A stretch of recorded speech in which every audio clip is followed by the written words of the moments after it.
I thought silence would bring peace that night, but it didn't. It pressed against the walls, heavy and alive, like it was waiting for something. My daughter had told me not to come. "Please, Mom, just don't show up." Her voice kept replaying in my head as I sat alone, lights off, pretending I wasn't checking my phone every few minutes. The rain had started hours ago.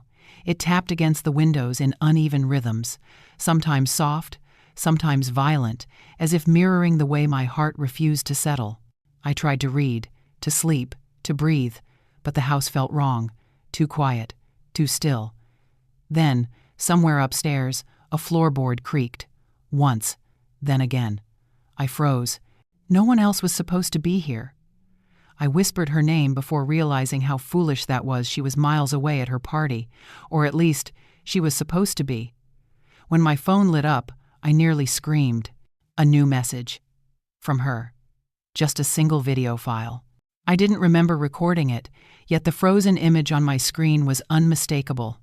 My own living room, my empty chair, my reflection, staring straight into the camera. Chapter 1. The night she stopped calling me Mom.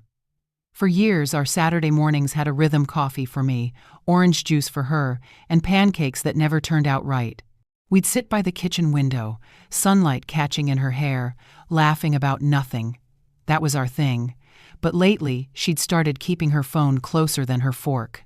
I noticed it first when she came home from college for winter break. She hugged me, but it felt polite, not warm.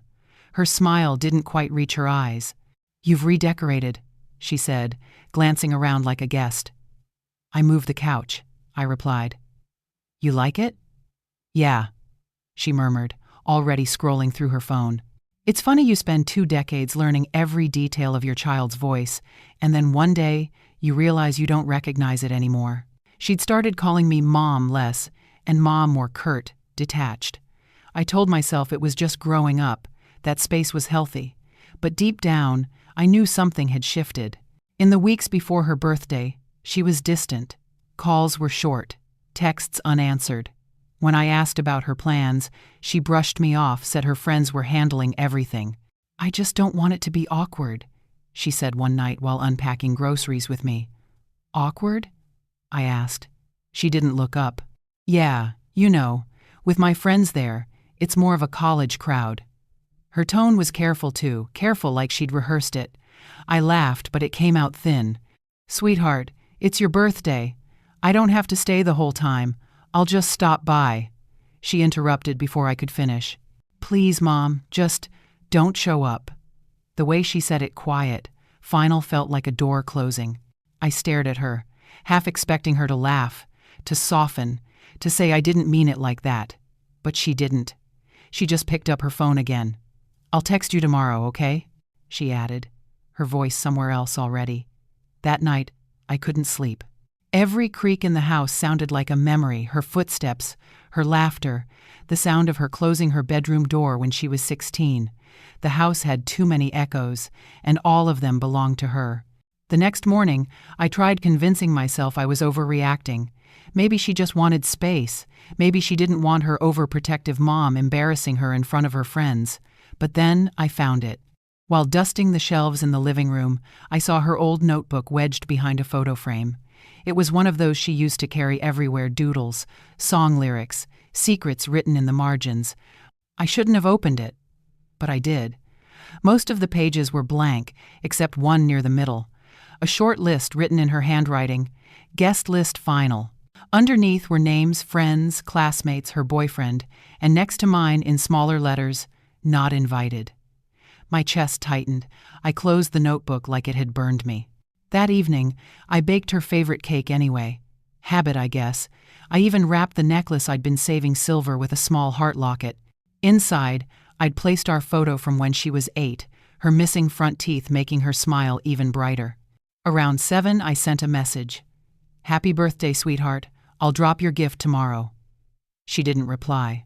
By 8, I sat in the kitchen with the lights dimmed, the house too quiet, the smell of frosting hanging in the air like perfume on a stranger's coat. I poured myself a glass of wine I didn't really want. That's when I heard it, a faint chime from upstairs. Her old room. At first I thought it was the wind, maybe the sound of her window shifting, but then it came again, ding, soft and deliberate, like a notification. But her phone wasn't here. She'd taken it with her. I climbed the stairs slowly, each step groaning under my weight. The air felt colder, heavier. Her door was slightly open. I hadn't realized it until that moment. Inside, everything was just as she'd left it, the bed neatly made, perfume bottles lined on the dresser, a strand of fairy lights that hadn't worked in years still looped around the mirror. The sound came again, this time from her desk. I approached, heart hammering. There, face down beside an old photo frame, was my phone, but I'd left it downstairs. I picked it up, confused. The screen lit up new notification. A voice memo. No sender. No timestamp. Just the title. Don't come. I stared at it, frozen. The words were the same ones she'd said earlier that week. I pressed play. Static. A faint shuffle. Then her voice trembling, rushed. Mom, if you're hearing this, please, just stay away tonight. Don't answer the door, no matter who it is. My breath caught. Then silence. I replayed it again, hoping I'd imagined it, but every syllable was there, desperate, terrified. This wasn't the tone of a daughter embarrassed by her mother. This was fear. The air seemed to thicken around me. I turned toward the doorway, half expecting to see her there, maybe laughing, maybe explaining, but the hallway was empty. I sank onto her bed, clutching my phone like a relic, listening to that recording over and over. Her voice cracked near the end, as if she'd been crying. The house groaned again, long, low, almost human. I didn't sleep that night. I just sat there in the dark, listening to rain tapping against her window, waiting for another sound, another message, another explanation. But none came. Only silence, deep, patient, and knowing. And beneath it, the echo of her voice, whispering from somewhere I couldn't reach. Please. Mom. Just stay away. Chapter 2. The 47 seconds. I stared at my phone for a long time before pressing play. The video just sat there, 0:47, looping its thumbnail of my living room like it was alive, waiting. My own reflection hovered faintly on the black screen. It felt wrong before it even began. When the first sound came, it was faint, a breath, shaky and close. Then the soft scrape of shoes against my wooden floor. The camera was moving. Someone was inside my house. The image wobbled, then steadied. I saw my couch, the gift bag, the faint glow from the lamp I'd left on. Whoever was filming knew exactly where to point the camera. Then a whisper. Mom? It was her voice. My daughter's, but not like I'd ever heard it, hoarse, trembling, afraid. I froze, leaning closer. Mom, if you get this, she whispered. Please, just stay away tonight. Don't answer the door, no matter who it is. My heart clenched. That was the same warning from the voice memo earlier, the same words. But this? It wasn't a recording of her talking to me. It was her talking to someone else. Behind her voice came another male, low, steady. She'll come anyway, he said. She always does. I couldn't breathe. That voice, it was familiar. Not from a stranger on the street from years ago, someone who used to sit at this same table. The video flickered, showing quick glimpses my hallway, the framed family photo, the mirror by the door. And then, her. My daughter sitting on the edge of the couch, eyes red, hands shaking. She looked older, or maybe just broken in a way I'd never seen. Please, she whispered again. I did what you said. Just leave her out of it. The camera tilted, and the man's hand entered the frame. He wore a leather bracelet, the kind she'd given him years ago. The same one I threw away after everything ended. I felt the blood drain from my face. He knelt beside her on screen. You think she'll forgive you if she knows? He murmured. My daughter flinched. Don't do this here, she said. Not in her house. That's when I heard it faint but clear, the sound of my front door's wind chime. Not in the video, here. It rattled gently, as if touched by someone standing just outside. The camera panned toward the entryway. In the dark reflection of the glass door, I could make out a shape. Tall, motionless, waiting. The video kept rolling. A third voice joined in, calm, female. with that sweet, cruel tone that makes your skin crawl. "You wanted her safe," she said softly. "This is how." My hand shook so badly the screen blurred. That voice. I hadn't heard it in years either, not since courtrooms and whispered lies. The three of them in one place, it made no sense. The video glitched for a second, the frame jumping to my hallway mirror. My reflection was visible there, sitting exactly as I was now, same sweater, same posture, same blank terror on my face. And then the doorbell rang. Not on the video. Here. The sound sliced through the silence of my house, loud and bright and horribly ordinary. I jerked upright. On the screen, the camera jolted too, like the person filming reacted to the same sound. The bell rang again, the tone in perfect sync between my world and the video's. "Don't open it," my daughter said in the recording, tears streaking her face. The man's voice answered, chillingly calm. "It's too late for that." The screen flickered again, close up now, my daughter's face filling the frame. Her eyes darted to something off camera. Then she looked straight into the lens. "Mom," she whispered, "please." The doorbell chimed a third time, and from the hallway behind me, the sound of the door handle turning. I spun around. Nothing moved, but I saw it. The slightest twitch of the lock, like it had been touched and let go. The video counter ticked 0:43, 0:44. My daughter mouthed one last word, "Run," then black screen. The timer froze at 0:47. I stood there in my living room, the phone still warm in my hand, the echo of her voice tangled with the ringing that hadn't fully died yet. The air felt thick, electric, as if the storm outside had moved in. Somewhere deep in the house, the pipes sighed. Or maybe it was something else. I replayed the video once more, hoping for an error, a cut, anything to explain it away. But every frame was identical. The bracelet, the voices, the plea.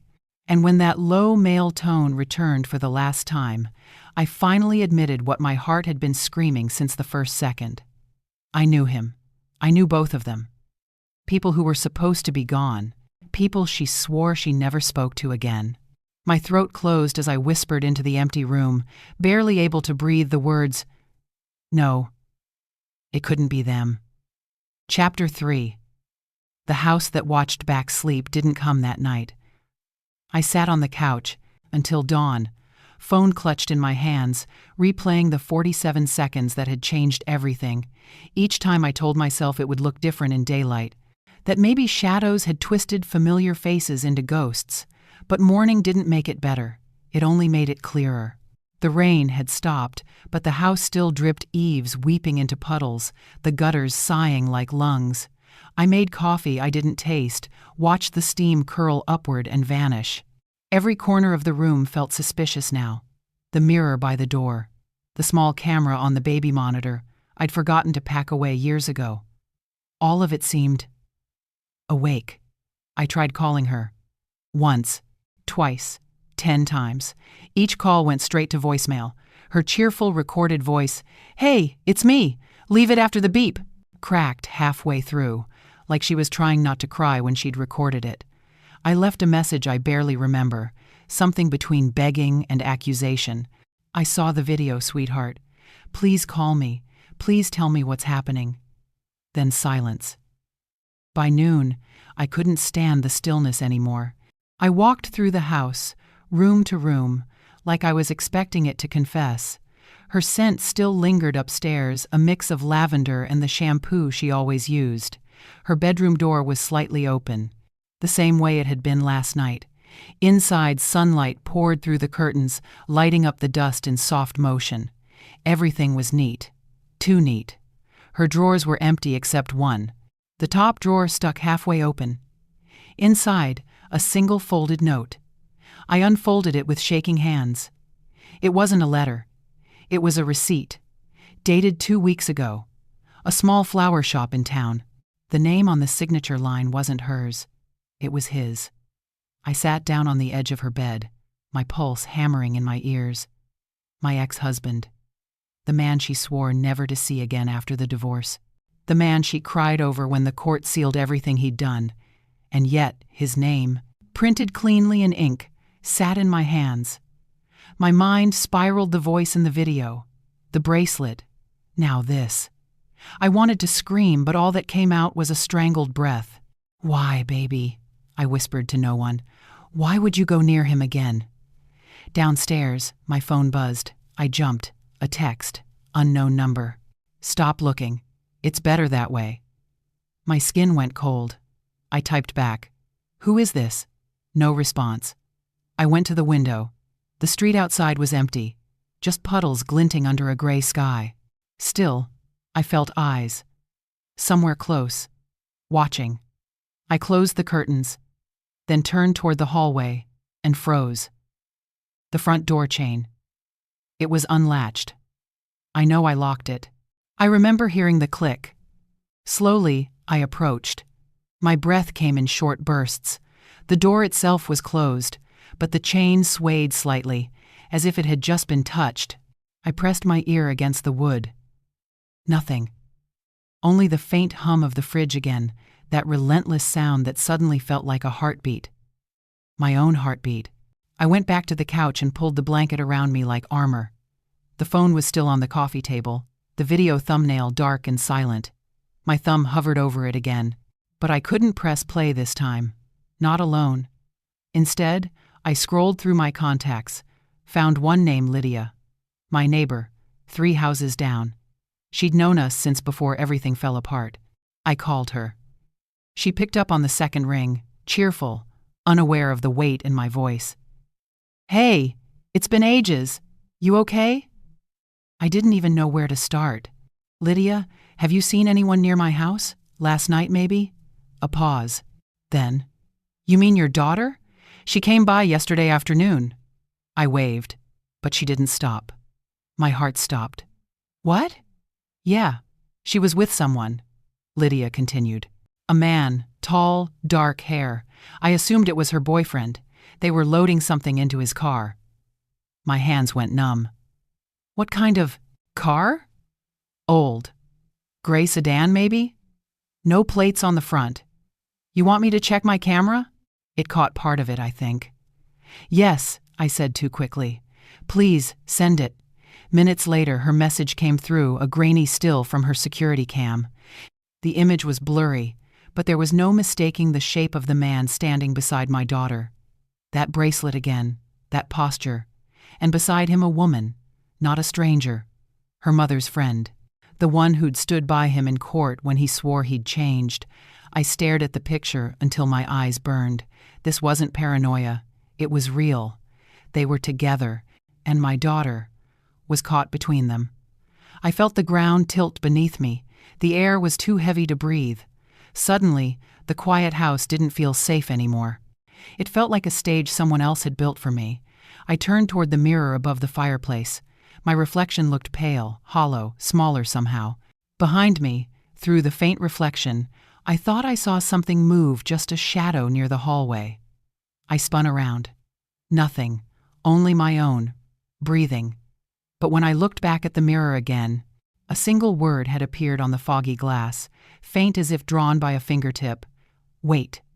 Chapter 4, The Message Beneath the Mirror. I stood there for a long time, staring at that single word on the fogged glass. Wait. It was faint, almost gone now, as if it had been written moments ago by a fingertip still warm. My breath came out shaky, visible. The house was too cold for morning, too quiet. I reached toward the mirror, half afraid to touch it, half needing to prove it wasn't real. My finger brushed the glass and the word vanished. That's when my phone rang. I nearly screamed. The sound sliced through the silence like a blade. I fumbled for it, hands trembling. It was Lydia. "Hey," she said, voice low. I checked more of my footage. "You're going to want to see this." Her tone tight. Uneasy told me it wasn't good. I grabbed my keys and drove the 3 houses down in minutes, still in the same sweater, still clutching the phone like it was the only thing tethering me to reality. Lydia was waiting on her porch, hair still wrapped in a towel, laptop open beside her coffee mug. "I didn't want to text this," she said, pulling me inside. "Come look." The video feed was grainy, shot from her front camera the day before my daughter's birthday. The timestamp read 4:12 p.m. There she was, my daughter, walking toward the gray sedan. She looked nervous, glancing over her shoulder every few seconds. The man by the car opened the trunk. My heart thudded. The leather bracelet gleamed when he lifted his hand, but what caught me wasn't him. It was what they were carrying. A box. Wooden. About the size of a shoebox, wrapped in black tape. They both struggled with it like it was heavy. Then a woman appeared from the other side of the car. I knew her instantly. Elaine. My former sister-in-law. The one who'd testified for him. The one who'd sworn I made everything up. The three of them talked for a few seconds, though the camera had no sound.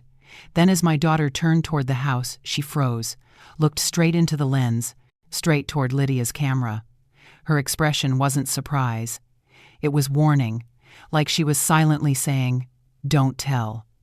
The video ended with them driving off, the gray car disappearing down the street. I could barely breathe. That box, did you see where they took it? Lydia shook her head. They came from your house, though. I saw them pull into your driveway first. I felt dizzy. My house? She nodded. They were there about 10 minutes, maybe less. Something inside me broke. I went home fast, too fast, tires sliding on wet pavement. When I pulled into the driveway, the world seemed smaller, darker. The air carried that faint perfume again, the one from the night before. Inside, everything looked the same, but felt rearranged. The blanket I'd left on the couch was folded neatly. The lamp I'd turned off was glowing faintly. Someone had been here. I checked every door, every lock, all shut tight. Then I saw it near the mirror where "wait" had been written, a faint smudge on the floor, dark and oily, shaped like a footprint. My knees went weak. That's when I heard a car door outside. Lydia. She'd followed me, thank God. "I'm not leaving you alone," she said as she stepped in. "Something's not right." We moved through the house together. The air felt heavy, the silence thicker than before. Upstairs, my daughter's room looked untouched, until Lydia pointed to the vent under the window. "That looked normal to you?" The screws were loose. One missing. My pulse quickened. She wouldn't. But Lydia was already crouching down. She pulled the vent aside carefully, and something slid forward, a small black phone. I stared at it. It wasn't mine. It wasn't my daughter's either. Lydia turned it over. "No SIM card," she muttered. "Someone's using it just for Wi-Fi." I pressed the power button. The screen lit up. Password locked. But there were notifications, dozens of them. Voicemails, videos, all with timestamps from the last 3 nights. Lydia exhaled. "They've been watching you." I didn't want to believe it, but deep down, I already did. The phone buzzed in my hand, suddenly a new message flashing across the screen. "Did you find it?" No sender name. Just that question. The timestamp ticked over to the present moment. Someone knew we'd found it. Lydia stepped back. "Who has this number?" I swallowed hard. "I don't know, but they're close." Before I could say more, the doorbell rang again. Once, twice. Then a pause too long to be innocent. Lydia grabbed my arm. "Don't move." We crept to the window and peered through the edge of the curtain. No one on the porch, but a small envelope lay on the doormat. I opened the door just enough to grab it, heart pounding. Inside was a folded photograph printed from a phone, glossy, still warm. It was my daughter, taken last night. She was standing outside a house I didn't recognize, looking straight into the camera. On the back, scrawled in messy ink, "You weren't supposed to see it yet." Lydia stared at me. "See what?" But I already knew. Whatever this was, whatever she was caught in, it wasn't over. And the worst part? The picture wasn't old. It had been taken minutes ago. Chapter 5. The face behind the door. For a long moment, I couldn't move. The photo trembled in my hands, the ink still faintly damp. Minutes ago. That meant she was alive. Out there. But someone had been close enough to take that picture and bold enough to leave it on my doorstep. Lydia was already moving, pacing, her voice a whisper of urgency. "We need to call the police." I shook my head before I even realized it. And tell them what? That my daughter, who told me not to come to her own party, is being followed by ghosts from my marriage? She looked at me like I was losing it. Maybe I was. But every instinct I had was screaming that this was bigger, messier than a random threat. This was personal. I spread the photo on the table. The house behind my daughter was unfamiliar white siding, blue trim, a small lantern by the door. I knew this kind of house. Every small town has one like it. But I couldn't place it. Lydia leaned closer. Wait, that address number. She pointed to the corner of the photo, a half-visible metal digit 4. My mind flicked through half-forgotten maps, the houses near the lake, the ones near the old orchard road, until it clicked. The right property, I whispered. Out by the woods. That place has been empty for years, Lydia said. Not anymore, I murmured. We didn't talk about what we were doing next, we just went. The drive was quiet except for the wipers slicing through mist. I kept replaying her voice on the recording in my head. Don't answer the door. But what if she was waiting for me to ignore that? What if the only way to save her was to do the one thing she begged me not to? The gravel crunched under the tires as we turned onto the narrow road. The right house stood at the edge of the trees, dark and still except for one faint light glowing in the front window. Lydia parked a few feet away. We should call for help, she whispered. But I was already out of the car. The air was damp and sharp with pine. Every step toward that door felt like walking into an old photograph. When I reached the porch, I hesitated. The wood creaked beneath me, then voices. Faint. Inside. I pressed my ear to the door. My name. I heard my name. Lydia was beside me now, eyes wide, gesturing silently. Wait. But I couldn't. I turned the handle. It wasn't locked. The door opened into a narrow hallway lit by a single lamp on the floor. The house smelled of dust and something else, something metallic. Hello? My voice barely made a sound. No answer. We stepped inside. The floorboards groaned like old bones. At the end of the hallway, light flickered from a half-open door. I moved toward it slowly, each step measured. Then I saw them. 3 figures. My daughter, him, and Elaine. My breath hitched. My daughter sat in a chair, wrists loosely bound with tape, her face pale but dry-eyed. She looked up at me and shook her head once, quick, desperate. Mom, no. He turned then, and time collapsed. Same face. Same eyes. Older. Harder. But unmistakable. Hello, Claire. His voice carried that old, cold charm that used to twist my stomach. You still don't listen. Lydia grabbed my arm. We're leaving, she hissed, but he smiled. No one's leaving. Elaine stood behind him, arms crossed, her expression unreadable. You shouldn't have come, she said. She told you not to. My daughter's voice broke. I didn't want this. I told them you wouldn't stop looking. Looking for what? I asked, my voice trembling. He laughed softly. You always thought you knew everything, didn't you? The perfect mother, the victim. Maybe she didn't tell you how much she needed me. Stop, my daughter whispered. Elaine stepped forward. She came to us, Claire. She wanted answers. About what you did. I stared at her, confused. What I did? My daughter's head fell. Mom, he said you lied about him. That you ruined everything. The room tilted. The years of courtrooms, of bruised truths, of whispered apologies came crashing back. That's not true, I said, voice shaking. You were there. You saw. She was a child. Elaine cut in sharply. Children remember what they're told to remember. He smiled again. It's okay. The truth doesn't matter anymore. Only what's recorded. He held up a phone. My phone. I hadn't even noticed it missing. The red light blinked, recording. Lydia took a step forward. You need to put that down. But he only laughed. You think anyone will believe you? You broke into my house. I'll have proof you threatened me. My pulse pounded in my ears. You're not going to win again, I said. Not this time. He moved closer, his voice low, smooth. You already lost, Claire.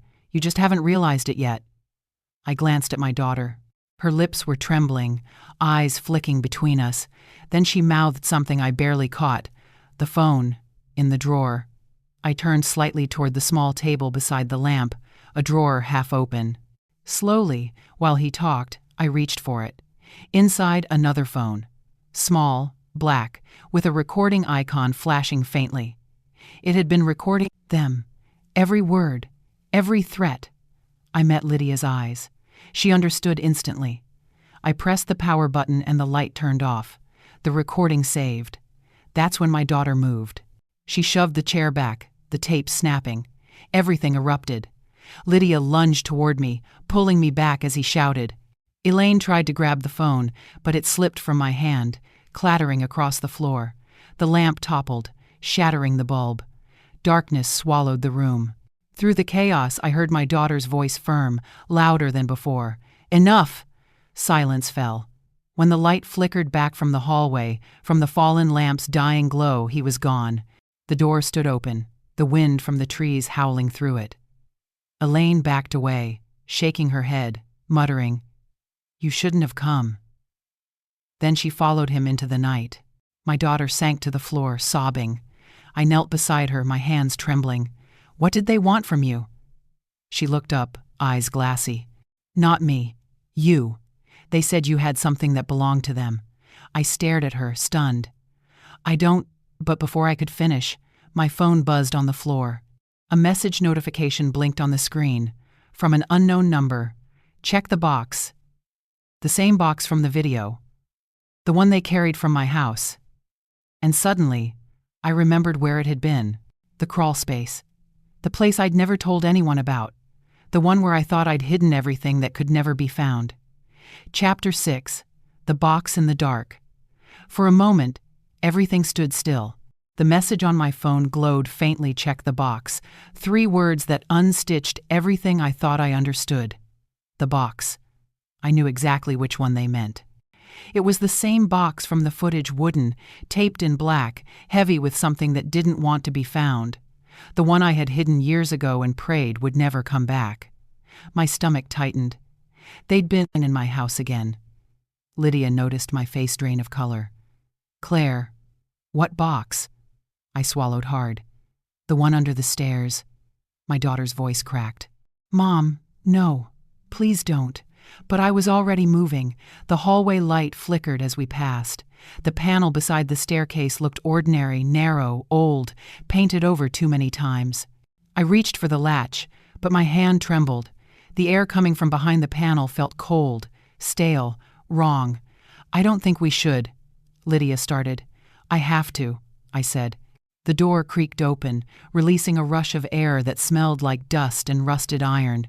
I crouched, clicked on the flashlight, and peered into the crawl space. The beam cut through cobwebs, through years of forgotten things, boxes, old furniture, the ghosts of who I used to be, and then, in the far corner, I saw it. A small wooden chest, edges sealed in layers of black tape, exactly like the one from the video. My breath hitched. "It shouldn't be here," I whispered. "I got rid of it. I swear I did." Lydia knelt beside me, her hand steady on my shoulder. Then, someone brought it back. I reached forward, fingers brushing the cold surface of the tape. The box was heavy, colder than the air around it. My daughter was standing behind us now, arms crossed over her chest. Her voice shook. "He said you'd never open it, that if you did, everything would fall apart." Her words sent a shiver down my spine. "He said that?" She nodded, tears gathering in her eyes. "He said you'd hidden proof of what really happened, that you framed him." Lydia's voice dropped. "Claire, what's in that box?" I tore the tape away slowly. The sound was like skin peeling, sharp, deliberate, endless. When the final layer came free, I lifted the lid. Inside were old photographs, yellowed papers, and at the very bottom a cassette tape. Its label had faded, but I could still read it. March 11. Confession. I froze. My chest tightened as though invisible hands were pressing against it. Lydia leaned closer. "What is it?" "My voice," I said softly. "His, too." The memories came flooding back: the night of the fight, the blood, the police who never came, the recording I made when I realized no one would ever believe me without proof. I thought I'd destroyed it, burned it in the fireplace, but I hadn't. Or maybe I had, and someone made a copy. We need to hear it, Lydia said. I hesitated. If this is what I think it could ruin him. But it could ruin her, too. My daughter's voice trembled. Mom, I need to know. So we took it upstairs. The house felt heavier with every step, like the walls themselves remembered what I'd done. Lydia found an old tape player in the attic box, the kind that clicked loudly when it started. She plugged it in, handed me the cassette. I held it between my fingers for a long time. It felt like holding a loaded weapon. Finally, I slid it in and pressed play. The tape hissed. Then, faintly, voices. His voice came first. Calm, cold. You think anyone will believe you? Then mine, younger, trembling. You hit me. Say it. Say what you did. A sharp breath, a sound like glass breaking. Then a small cry, my daughter's cry from the background. The sound hit me like a punch to the chest. On the tape, he laughed low, deliberate. You'll regret this, Claire. You record everything, don't you? You always have to be the victim. Then, static. The recording cut abruptly. Lydia turned to me, pale. This could destroy him. I nodded, but my hands were shaking. It already did. He just doesn't know it yet. My daughter covered her mouth. Tears streamed silently down her cheeks. He told me you lied, she whispered. He said you wanted him gone so you could keep everything.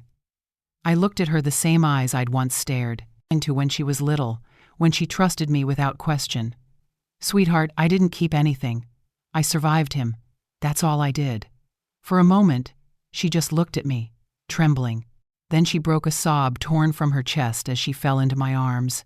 Lydia quietly stood, pacing near the window, scanning the street outside. Her voice came low. Claire, there's a car out there. I pulled away. What? She nodded toward the blinds. Gray sedan. Same one from the video. My blood ran cold. The headlights flickered once. Then the engine cut off. We watched in silence. A figure stepped out.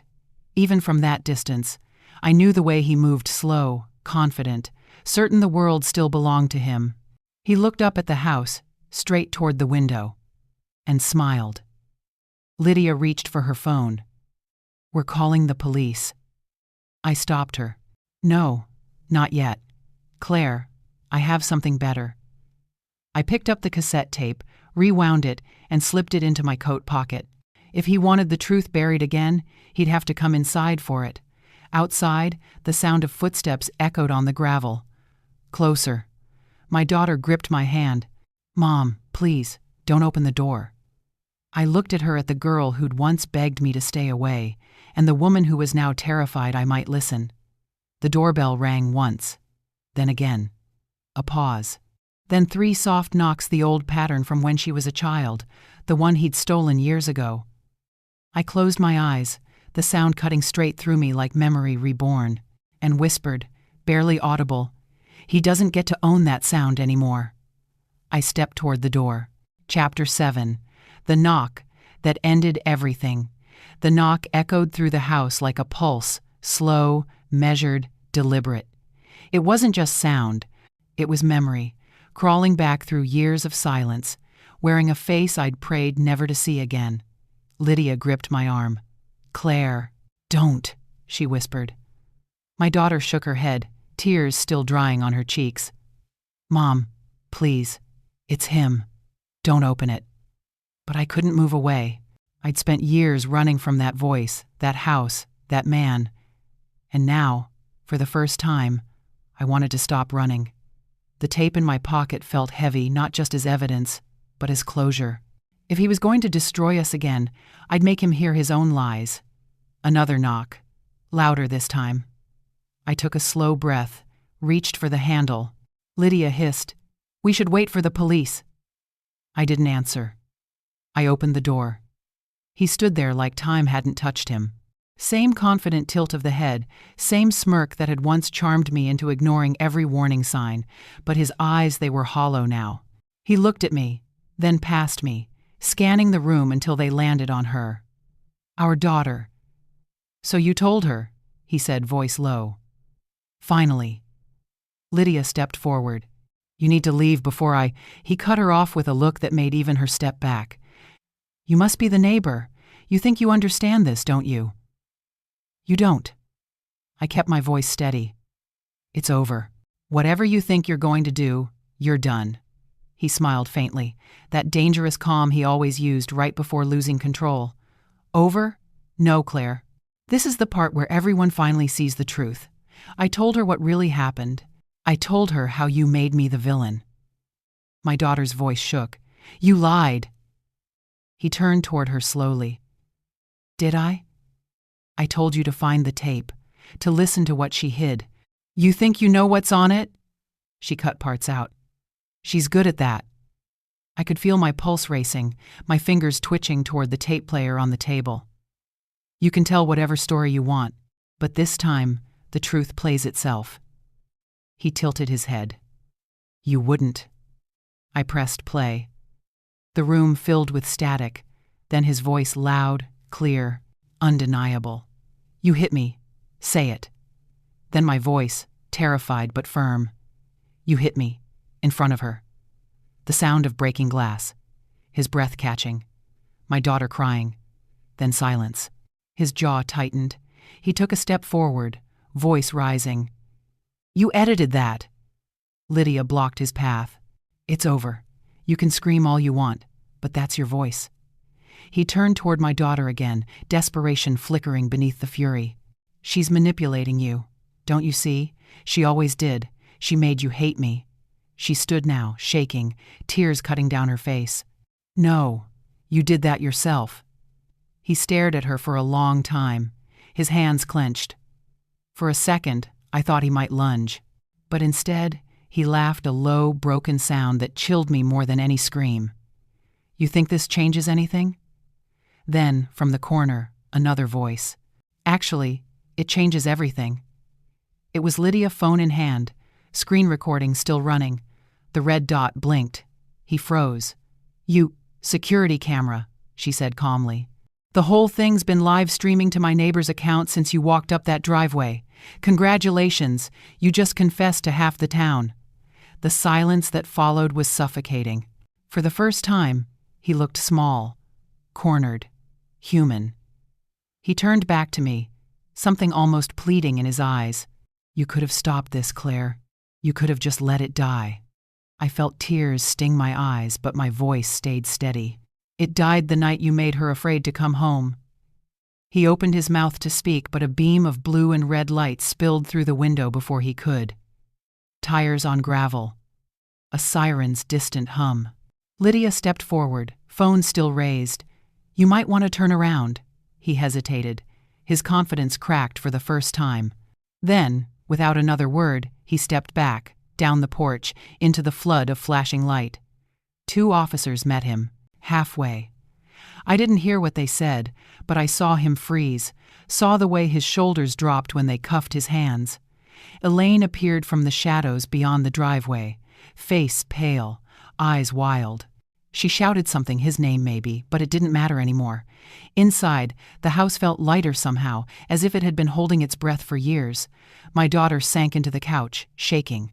I went to her, knelt in front of her, and for a long time, neither of us spoke. When she finally did, her voice was small. Mom, I'm sorry for believing him.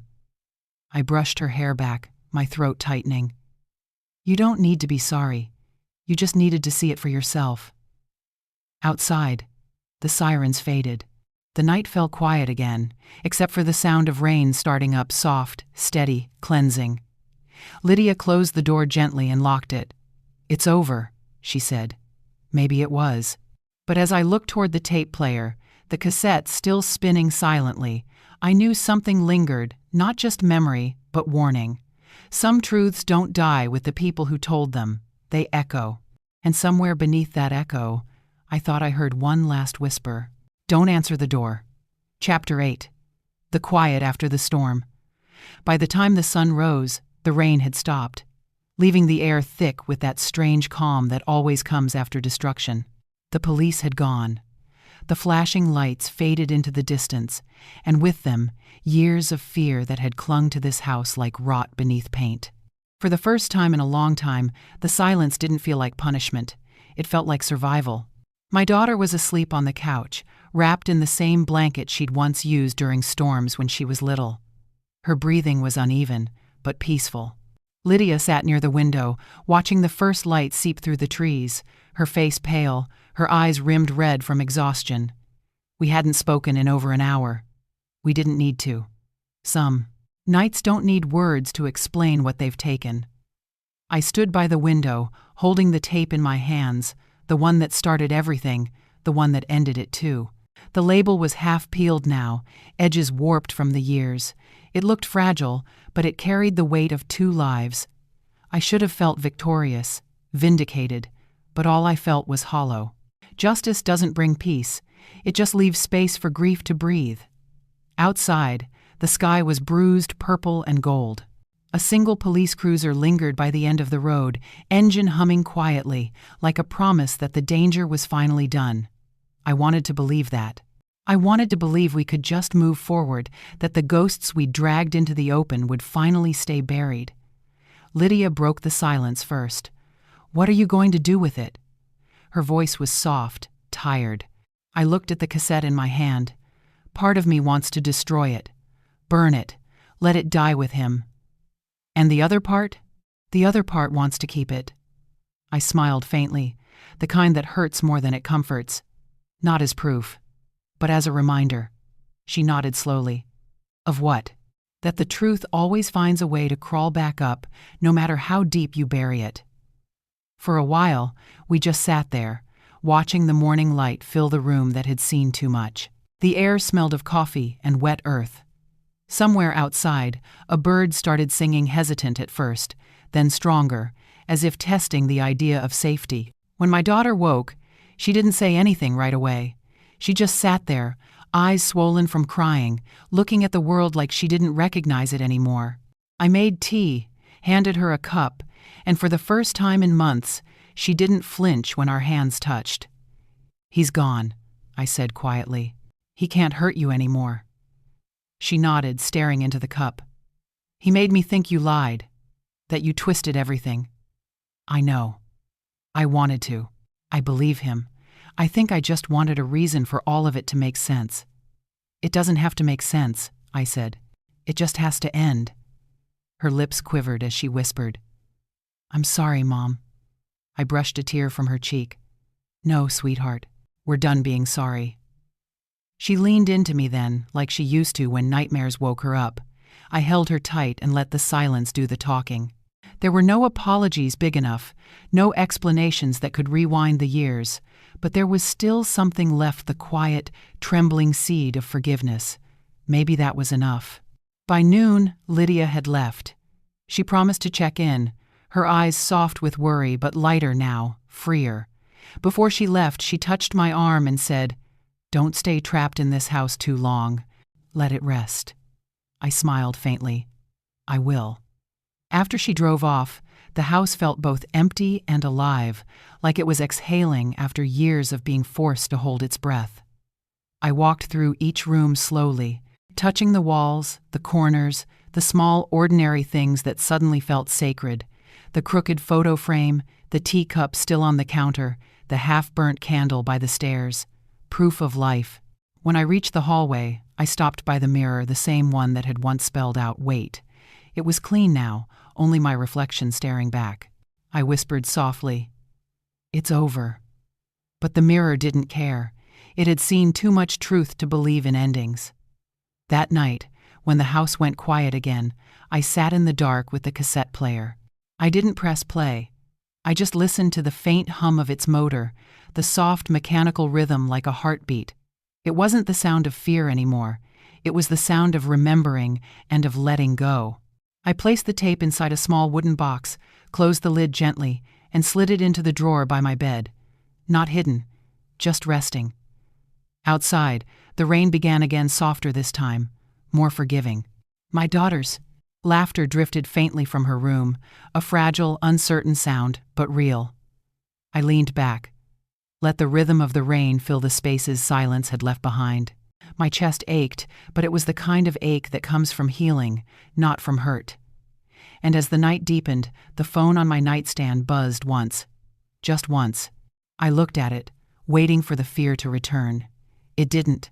Still, out of habit, I picked it up, pressed play on the voicemail that had just arrived. Static. Then a whisper, distant, soft, familiar. "Thank you, Mom." The message ended. I sat there, smiling through tears I didn't bother to wipe away. Now, every time my phone buzzes at night, I still listen just in case. Some stories don't end, they simply fade into quieter truths. What happened that night changed everything I thought I knew about fear, forgiveness, and family. The house still stands, and so do we, a little scarred, a little stronger, but finally free. I've learned that sometimes, survival isn't loud. It's quiet. It's choosing to stay, to heal, to listen, even when the world goes silent. If this story moved you, subscribe to Twisted Ties for more stories that twist the truth, the heart, and everything in between.